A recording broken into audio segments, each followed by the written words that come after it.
Good day and welcome to Dub's Paradise. I'm Dub, short for Big Dub, and remember, the people you deal with today and tomorrow and forever are meddling, ungrateful, arrogant, dishonest, and jealous.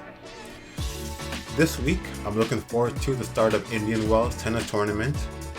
Champions League football is back. The Maple Leafs mission to win the Atlantic. Seeing MVP candidates break out in the NBA. And the Formula One Grand Prix in Saudi Arabia this weekend. Then we'll wrap it up with some fantasy sports talk. Okay. So Indian Wells, the tennis tournament, the season is officially starting, I would say. I mean, we had the Australian Open, which is nice. My boy Sinner won that rather convincingly, even though he was a bit stressed out sometimes with the other top tennis players. You got Medvedev, you got Zverev, you got Alcaraz, you got Djokovic, you got the Americans, you got a lot of stiff competition, but Sinner came out on top. But I feel like Indian Wells is when the tennis season really begins, because no one really wakes up for the Australian Open. I mean, it's in the middle of nowhere and you gotta wake up at 4 a.m. to watch matches. And like, even though if you wake up early like me, 6 a.m., 7 a.m., you can watch like the end of some matches. You really want to just watch the beginning and start from the beginning. So, and then after that, after the Australian Open, you have things like tennis tournaments in Dubai or Qatar and those places where you're interested, but it's not really ATP or WTA 1000 tournaments. Only like 500 or 250, or maybe there's a 1000. I'm not exactly sure, but once Indian Wells starts, then after that you got the Miami Open, and then you can start looking forward to Roland Garros, and then you can start looking forward to Wimbledon and all the things in between there, all the WTA and ATP 1000s in between those, and it should be a fun season. So I'm looking forward to it because, recently I just got into watching tennis, maybe like a year and a half, 2 years ago. Started to try to play tennis, and it's very tough. You got to have a lot of stamina to do that. So all these athletes are quite impressive. Djokovic, I don't have to say any more about Djokovic. 23 Grand Slams is unbelievable. You got guys like Federer, who's now retired. You got Nadal, who's trying to make a comeback this season, but he's just not the same as he was. But Djokovic is just incredible year in, year out. Eventually, Father Time's going to catch up to him, but doesn't look like it's going to be anytime soon. Okay, so let's get into some of the players. So like I said before, you have Djokovic, of course. I don't really have to go much into him. You all know about him, I'm sure. You got Medvedev. Medvedev, I would say, is one of my favorite tennis players. He's just entertaining. He loves the crowd. He loves the energy that the crowd gives him, even though sometimes they're against him, especially in for the U.S. Open. Then you got Jannik Sinner. I saw him play when I first started watching tennis. He was facing Alcaraz, and it was at Indian Wells last year, and I was like, wow, like Alcaraz is an up and coming star, but Sinner he was really keeping up with him. He lost, but he was keeping up with him, and throughout that year, Sinner kept on gradually improving. And Alcaraz is the young star. I think he's like 20 years old still, so he's got a lot of championships to go. But now that Sinner, Medvedev, all the Americans are trying to come after him, it could be hard for him to be consistent like Djokovic was. It's just a different time, different era, and Djokovic just dominated. So you got the Americans. You got like Tommy Paul, Taylor Fritz, Francis Tiafoe, Ben Shelton. The top Americans are those guys, I would say, and they're rather inconsistent. It's tough to really bet on them. I heard Francis Tiafoe say like he's just getting ready for the U.S. Open because he's really just trying hard to win that, which I thought was kind of strange for an athlete to say. Like, I feel like you got to you got to be all in every match you play, which I'm sure he is, but maybe he just gives more effort for the U.S. Open, so it doesn't give me confidence in him. Ben Shelton, you saw him last year in the U.S. Open, picking up the phone and hanging it up. but I feel like he has a serve, and if you break his serve, if he can return his serve, get used to the pace of his serve, he might be beatable. He probably will still go far. But how could I forget about Eubanks? Christopher Eubanks was the star of last year's like Wimbledon, and he made it pretty far, but then he got beat. So I don't know how far he'll get this time, but I'm always cheering. I'm always cheering for some guys, especially some lanky guys who look like me. I wouldn't mind to see them win. But the American I'm probably gonna pick to go the furthest has got to be Taylor Fritz. He has shown consistency, and honestly, he's only been beat by Djokovic in recent times. Like every time he's got to face someone in the quarterfinals or the round before the quarterfinals, it's always Djokovic.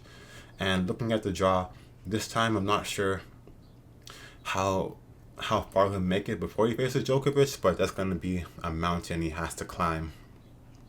So I'm Canadian. I'm broadcasting live from Toronto, and our Canadian tennis players are kind of okay. They got to be better. They're rather inconsistent. We had our guy, Milos Raonic. He was a good player back in the day, but now he's getting kind of old.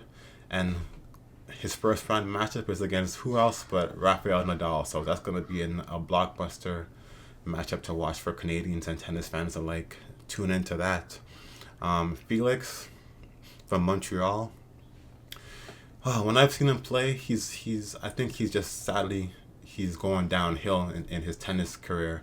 Maybe he could pick it up in this Indian Wells tournament, but he's not going to have an easy second round at all. It's going to have to be a major upset.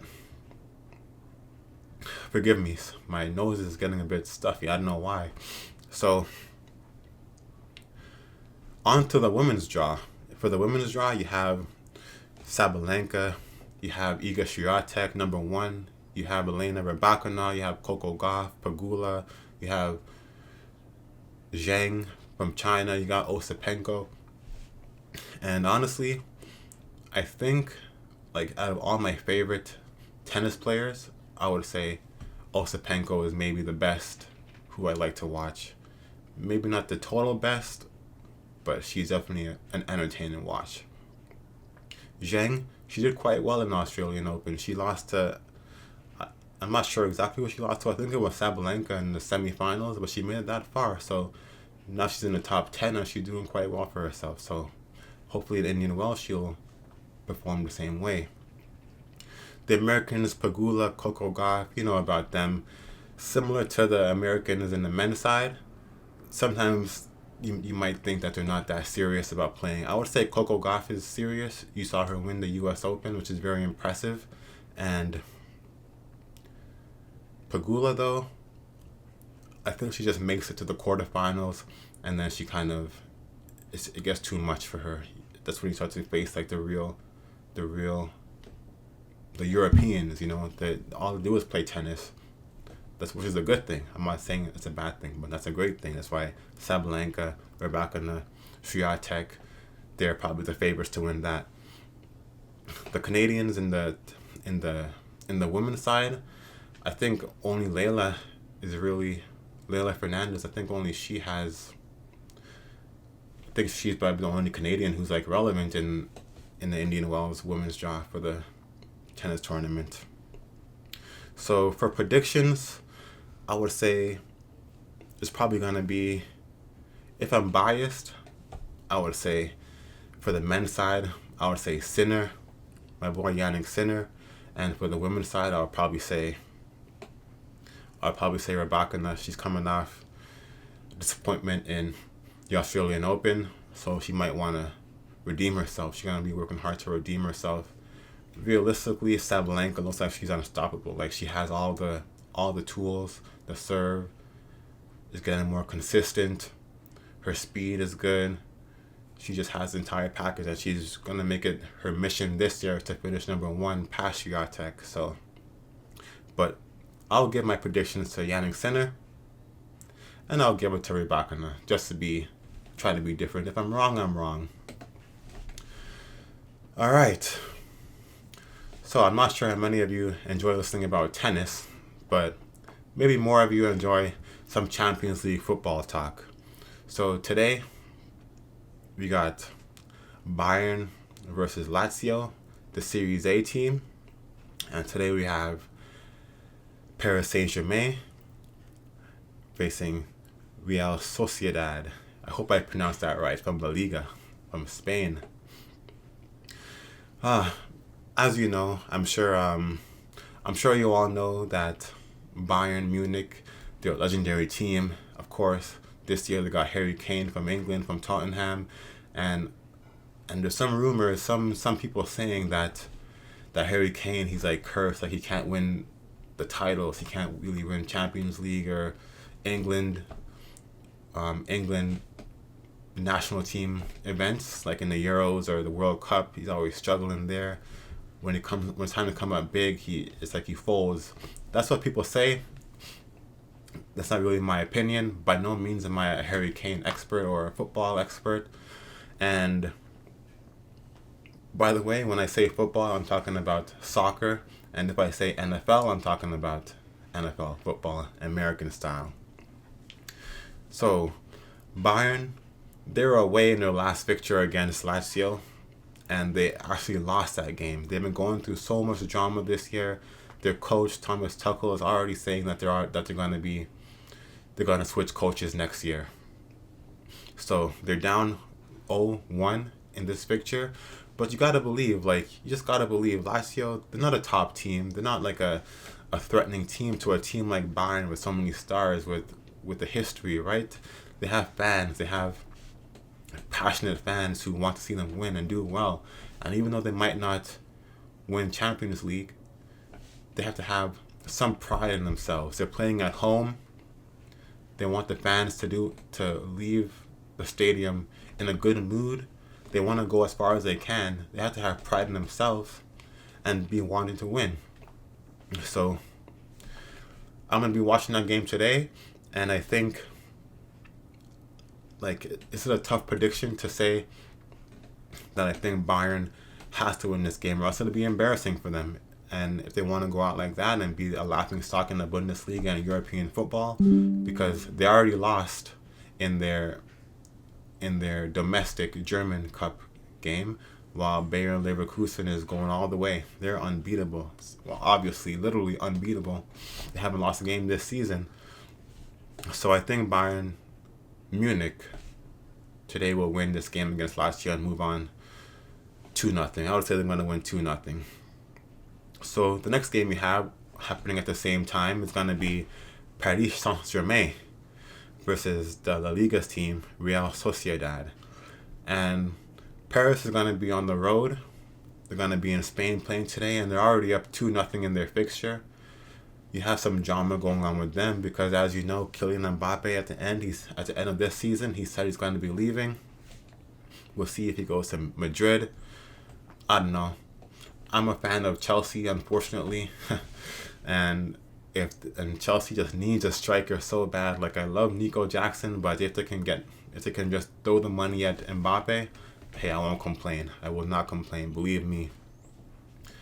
Mbappe is the one who really got me watching football to begin with. To be honest, I'm biased towards France and maybe a bit biased towards England, but j'aime la France. Okay, so I think my prediction for that game might be, I think I would say that Paris might win 1-0. They might just score first and then try to just relax the game after that. So I would say Mbappe will score a goal and Paris will move on. But I don't have confidence in them going that far in the Champions League this season, same as Bayern.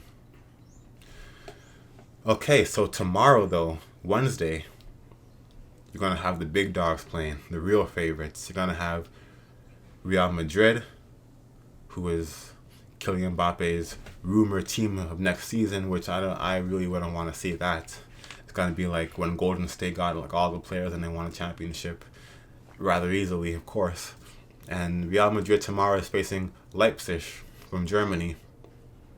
And Real Madrid, they're already up, and I think they're gonna want to really dominate the game. Last game, Jude Bellingham, he wasn't playing, and this game he should play and he should dominate. Real Madrid is coming off a stunning draw this past weekend where the refs blew the whistle as the ball was in the air and canceled Jude Bellingham's goal. And so I think he's going to come out strong. I think Vinny Jr. is going to come out strong. Luka Modric is going to come out strong as usual. Like, Real Madrid just have tons of all-star, superstar, world-class players on their team. And Leipzig, they're happy to be in the Champions League, but they'll have their time maybe in the Bundesliga one of those times. We'll see. But honestly, I'll be honest, I've only been watching football for around 2 years. Like I said, I love Mbappe, I love the France national team, I love German national team, England national team, but really I love France because I can make another episode about why I love France. It has to do with movies and the French New Wave. Google it, the French New Wave. So Jude Bellingham is probably the best player I've seen play football. I love just midfielders who can score. I'm going to talk about another great midfielder in the next matchup for tomorrow's game. But I think Madrid's going to win that game tomorrow. And they'll move on rather handily. They'll move on to the next round in the Champions League. They'll probably make it to the finals. We'll see how it goes for them. They should win. They have a great team. And to get Kylian Mbappe, or watch out. But if I was Mbappe, I'd go to the Premier League because that's where the stars are. That's the hardest league in the world to win. And you see Erling Haaland, you see Bukayo Saka, you see Phil Foden, you see Mohamed Salah.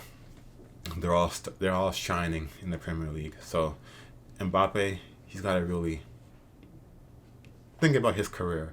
Chelsea's struggling right now, and just come to Chelsea and do it. Just bring us back to glory. Okay, and the next matchup tomorrow is going to be Man City versus the team from Denmark, Copenhagen. Copenhagen, you probably know, they made it past the group stage over Manchester United, and let me tell you, that was entertaining to watch. It's fun to watch other teams suffer sometimes, I'll admit it, due to being a Chelsea fan, and we're just a mid team right now. But Man City, they're unstoppable. They even look better than Madrid. But it seems like they have kind of easier matchups. It seems like Madrid versus Leipzig. I feel like Germany is a tougher league than Denmark, and Copenhagen is a good team. They're gonna put a lot of effort, but talent-wise, Man City should really just run all over them. And you have Phil Foden, who I mentioned briefly before, and he is just incredible. I was watching the game against Manchester United the other day, and his goals, he just does it from anywhere. He's not afraid to shoot. He's not afraid to take control. And Phil Foden is one of the best I've seen besides Jude Bellingham and Kylian Mbappe. I'm pretty biased because I've been watching football rather recently, like I said, the past 2 years, and every time I see new up-and-coming young stars, I'm rather old, I guess, but that's my generation of watching football. Kylian Mbappe, Jude Bellingham, and Phil Foden. Chelsea has Cole Palmer, but until they start to really score more goals so he can get more points, more assists, more opportunities for himself to score, he might be coming up. But for now, he's not that world class. But Phil Foden is way world class. He's just great. So, just to wrap the Champions League segment up, I'm going to go with Bayern. I'm going to go with Paris Saint-Germain. I'm going to go with Real Madrid. And I'm going to go with Man City. For the next fixtures next week, I'll go into my predictions for that. But for now, this is what it is. All right. So being from Toronto, I'm obviously a big hockey fan. I grew up playing hockey. I've been watching the Leafs pretty much all my life. And then when Ovechkin came to the league all those years ago, that's when I became a Capitals fan. As you can see behind me, Capitals and the Leafs. And last night, the Leafs, oh man, Boston, it's just something about Boston where we just struggle. We just struggle against Boston. They just come to Toronto and make us look bad every single time. And as of right now, the playoffs, if the playoffs started today, it'd be Leafs on the road facing Boston in the first round. And I do not want that to happen. Like, we have stars. We have Austin Matthews. We have Nylander. We have Marner. We have Tavares. We have Morgan Riley. But we need more defense. We need more depth players. We need consistent goaltenders. And yesterday we were left exposed because Boston, who've been struggling this season, came in and whooped our asses. What can I say? They whooped our asses. 4-1, it was never even that close. So, since Morgan Riley's suspension, he was gone for 5 games, and the Leafs won 5 straight. And they obviously had to win those because Morgan Riley stepped up. He didn't want to be a chump. He didn't want to let the team be a laughingstock against a team like Ottawa. Come on, Ottawa Senators, they're a laughingstock. So when you see a guy slap shot the puck into an empty net like that, you can say he went too far, but it's what he had to do. It's what he felt he had to do it. And as you can see, I have a Morgan Riley jersey from years ago. That's an old Leafs jersey. So I've always been a fan, and when I saw him do that, I was so proud. I was like, he should have this C on his jersey. Tavares, he would never do a thing like that. He would never step up. He would never grind. He would never try to get into scrums. And I've seen him play. And this season's playoffs, he's really got to show up, or else it's just going to be a bad look. But like I said, I'm a Leafs fan. I'm biased, and it's just, I'm tired of these losses. But I'm more of a Capitals fan, you can say, because Ovechkin is my favorite athlete of all time. I know what it's like to suffer. Every year, the Capitals win President's Trophy, or they're close to President's Trophy. Ovechkin wins the Hart Trophy, MVP. But first round exit, second round exit, and hockey is incredibly hard. You got to have all 4 lines rolling to win. You got to have good defense. You got to have consistent goaltending. And the Capitals were suffering. Ovechkin was suffering for all those years until he finally won the Stanley Cup, which was an amazing sight to see. And I did cry. I honestly cried. I was so happy. They said he wouldn't do it, and he did.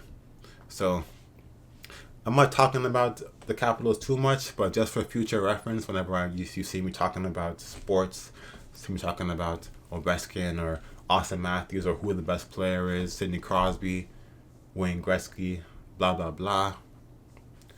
When I say Ovechkin is my favorite athlete and the greatest athlete of all time. Greatest hockey player of all time. But I'm only going to say this once, and whoever's watching the first episode is going to know that I'm biased. No one will ever hear me say anything that Ovechkin is second best.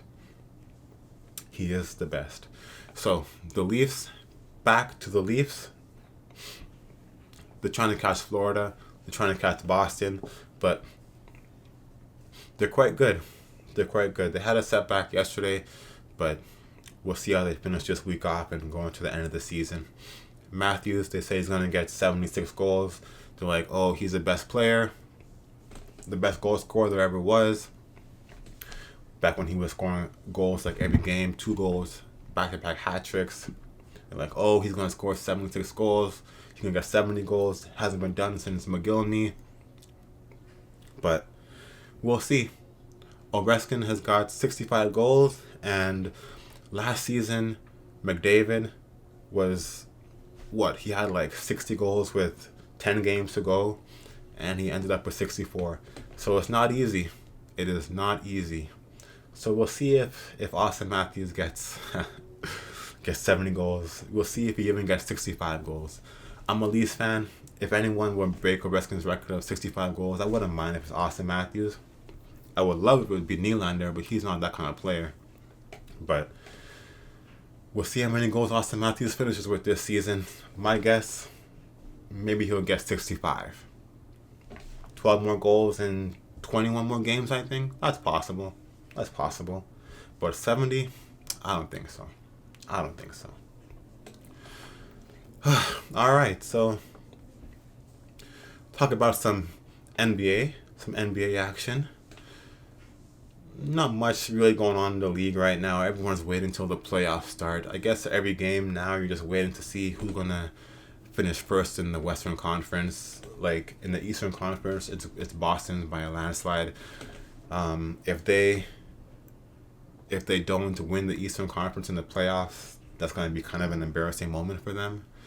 You got teams like Milwaukee, who's still trying to gel.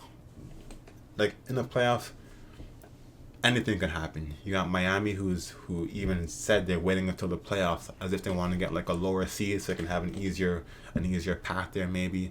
But they're not a team you want to face in the playoffs. But Boston, they really should win the Eastern Conference championships.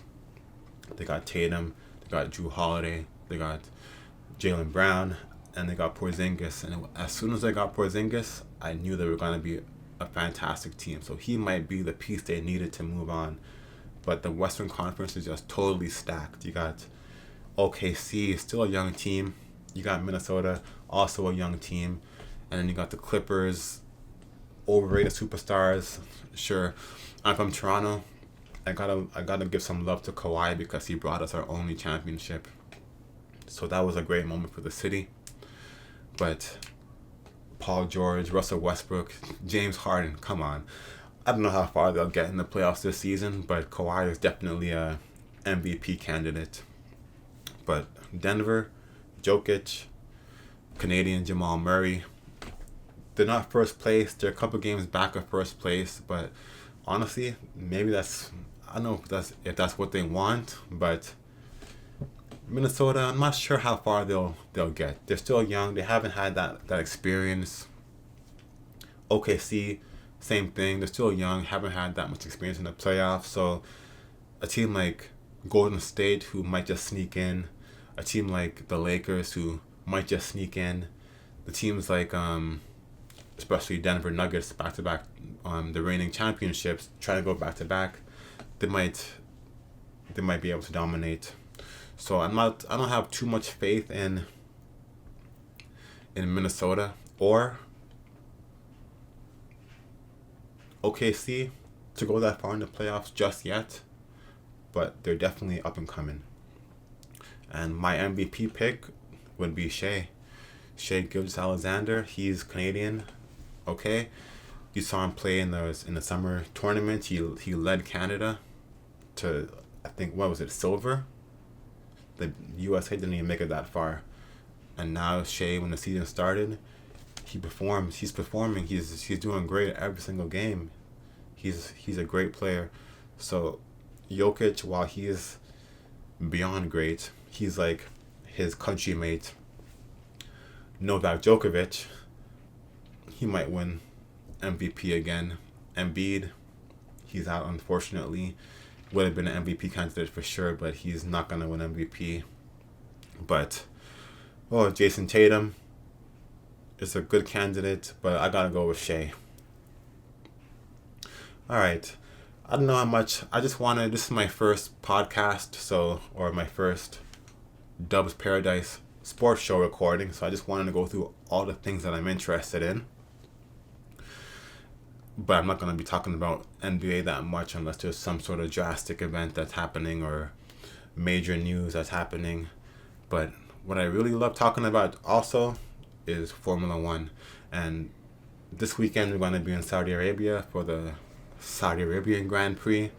And, Mercedes, Lewis Hamilton is just like taking a victory lap this season. Seems like Mercedes, they always talk about how they disappointed with how the race went, as if they're surprised that that's the outcome.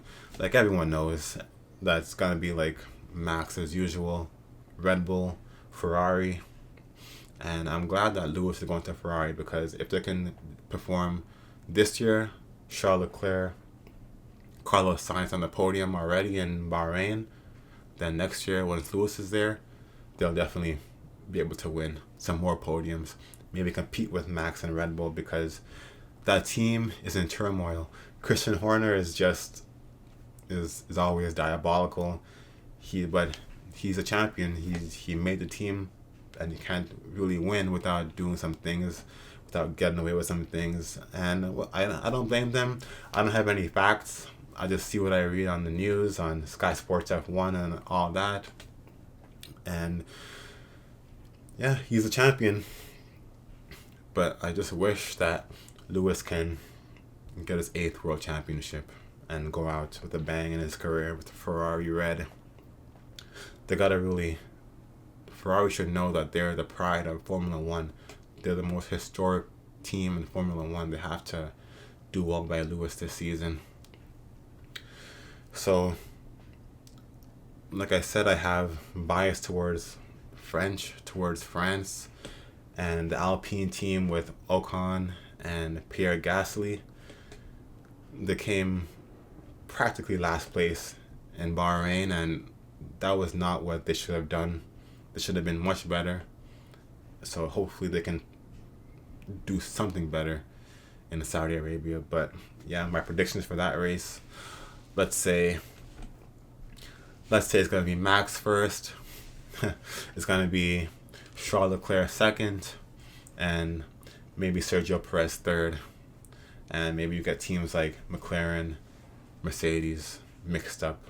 Maybe you'll see Lewis try to redeem himself, get 4th, George 6th, Lando Norris 5th, Piastri 7th. That's sort of in between. And you got Aston Martin to round out the top 10. So we'll see how it goes. All right. Before we wrap it up, I want to talk about some fantasy sports. I'm not sure how many of you watch or pay attention to fantasy or play fantasy, but I am obsessed with that. That's why I want to start up. I just love sports, and I love talking to myself, and I love to get opinions from people, and I want to hear what you would think about fantasy sports, about the upcoming MLB season. If you're in NHL or NBA fantasy, the playoffs are soon. I would say I'm an inconsistent fantasy player. My friend always beats me in fantasy hockey, but my team's going to be in the playoffs this year, all my teams. NBA, I have a pretty good team, and the playoffs are starting, but I'm going through some injuries now, like Jalen Brunson, like Devin Booker, like Scotty Barnes is now out, broke his hand. So that's going to be tough to deal with. Hopefully they come back by the playoffs. But as usual, what I'm looking forward to the most is fantasy baseball, because I have a couple of dynasty leagues where money is on the line for those. And I got to pick my keepers for that. And my team is struggling. My team is honestly struggling. Last year, they were mediocre, above 500, but then first round playoff exit, 10 and 11 team. Oh man, they're doing garbage, so you're going to have some laid background noise. I'm just going to stop talking until the garbage truck goes. This is my first Dubs Paradise episode, and I shouldn't have done it on Garbage Day, Tuesday. But it is what it is. This is just for fun. So as I was saying, the fantasy baseball season is starting soon, and I gotta pick my keepers for that. I think I have a pretty good... It's a dynasty league, so we have prospects coming up. We have a whole prospect list. It's quite impressive. I love this. I love playing fantasy sports with these people in the league. Sometimes it gets a bit out of hand with the trash talk and etc., but it's just trash talk, and it's always fun. But I gotta pick my keepers, and hopefully I can have a good team. But my offense is not that great. My pitching is good, but I don't have that many pitchers. This is my first dynasty baseball team, Toronto Blue Jays. We all have to pick real MLB team names for this league. It's pretty realistic in this way. So obviously I chose the Blue Jays because I'm from Toronto. And here are my players I was telling you about. So I got Gabriel Moreno, who is a great catcher. He was a Blue Jays prospect, and he did so well last year in the playoffs that I made the Blue Jays look so bad. But I hope he can even do even better this year because he has a lot of confidence. He's good at making contact, and hopefully he can lift the ball up and get it over the fence and get over 12 home runs. I got Vladdy, I got Alec Boehm, I got Sal Frelick, I got George Springer, I got Eloy Jimenez, I got Nathaniel Lowe, I got Alex Verdugo, and as I was saying, like my offense is very inconsistent. Vladdy, ever since he got like 46 home runs in one season during the COVID era sort of time, ever since then he's kind of gone downhill. He's been not like hustling, you can say. I don't know. I'm watching the Blue Jays play and I'm just disappointed. And 31 home runs, he's got to get way more than that, at least like 45. So hopefully he can improve and be the star he was supposed to be. Alec Boehm, I've always liked. He was a guy I was picking as a prospect, and he's like 15 home runs. He got 20 last year. Like they have him like doing worse, so I don't think he's gonna be that bad. Sal Frelick, you know, he's a prospect. Like hopefully he can do better than 6 home runs. Like you'd think. George Springer gotta be more consistent. Since he came to the Blue Jays, he hasn't really done that well. But who has done well on the Blue Jays since he's got there? Nobody. So then you got Eloy Jimenez. Gotta stay healthy. He can be a power threat if he stays healthy. And Nathaniel Lowe. 2 years ago he was great, and then last year he kind of slacked off. He should do well in the Texas Rangers lineup, so I expect some good things from him. And Verdugo, it was a tough choice to keep between Verdugo, Jonathan India, Brandon Lau, but I gotta go with Verdugo because I think I think he's just better. I think he's more like he's healthier than Brandon Lau, and he has more opportunity to get better stats than Jonathan India. My pitchers are Jack Flaherty, and I traded for him, and I thought he was going to be the star that he was, and he's been not that great since I got him. So he just signed a 1-year deal with the Tigers, so I hope he can do what he was supposed to do with St. Louis. Joe Ryan, been quite well. He's a good young player. Chris Bassett, Dylan Cease, Cole Reagans, Paul Sewald, my relief pitchers, Andres Munoz, Jordan Romano. But then I got a whole bunch of players here who are just out, going to be coming back mid-season.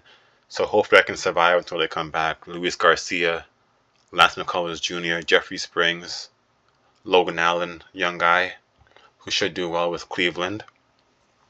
Once the draft starts, I'm going to try to get back Eric Swanson for some holds.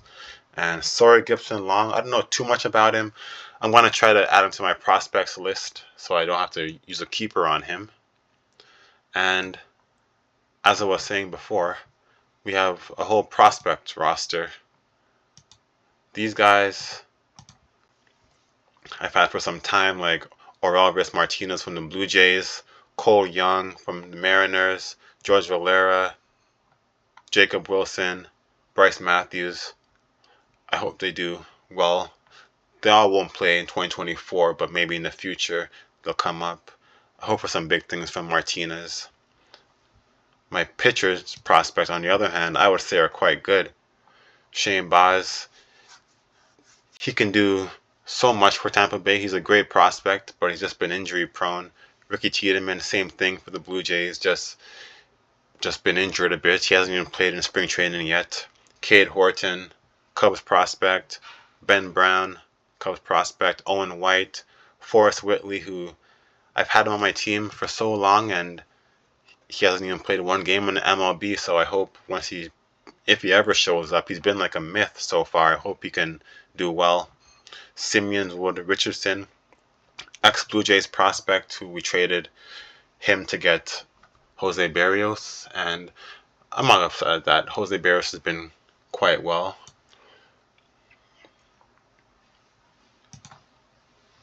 This team is my other. It's not really a dynasty team. I try to get a new name every year.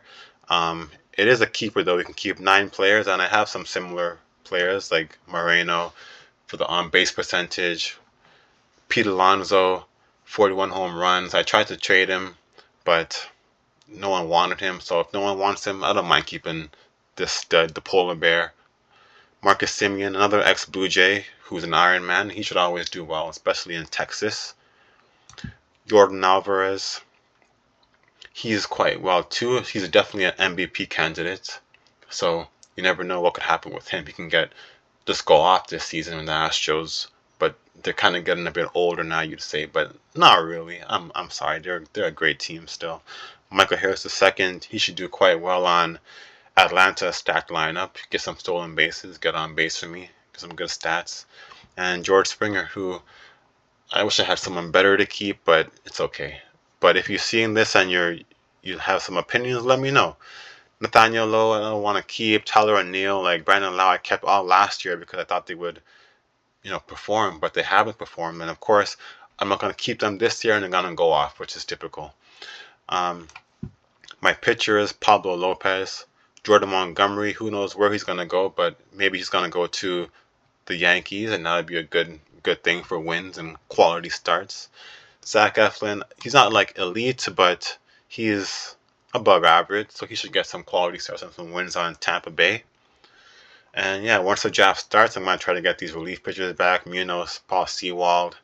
I don't think I'll keep Darvish or Charlie Morton. Kind of disappointing. And yeah, as usual, I have my injury-prone pitchers. So that's my team. Both my teams. Okay, so that was my fantasy team. And that was the first episode of Dub's Paradise. So if you watch this show, forgive me for messing up my words or sound like I'm gonna sneeze or something like that, because I had like some weird thing in my nose, it seemed like. This is the first episode. I'm gonna try to improve. If you have any feedback, please put it in the comments. I won't be offended. If you have any advice for my fantasy team, please give me advice. I'll take it. Some of you who may be watching could be experts, and maybe you can give me some trades to make, some prospects to pick up, some sleepers that I can get to draft, so I can win some money. Because yeah, I want to perform in baseball. Like in fantasy football, I'm okay. Like I have a big league that I'm in with the same dynasty players, and I've done pretty well in that. Last year I didn't do so well, but baseball I've never really came top 3, top 4, even close to championship in this league. But I think I'm good at baseball. Like baseball is probably my favorite sport, besides recently getting into loving Formula 1 and football. But baseball is great as far as American sports go. So thanks for watching. Tomorrow we're going to talk about some results from the Champions League, see what my predictions were like for Bayern and for Paris. We're going to talk about maybe the MLB season, give some predictions for that, and enjoy your day. Dub's Paradise, episode 1 is over.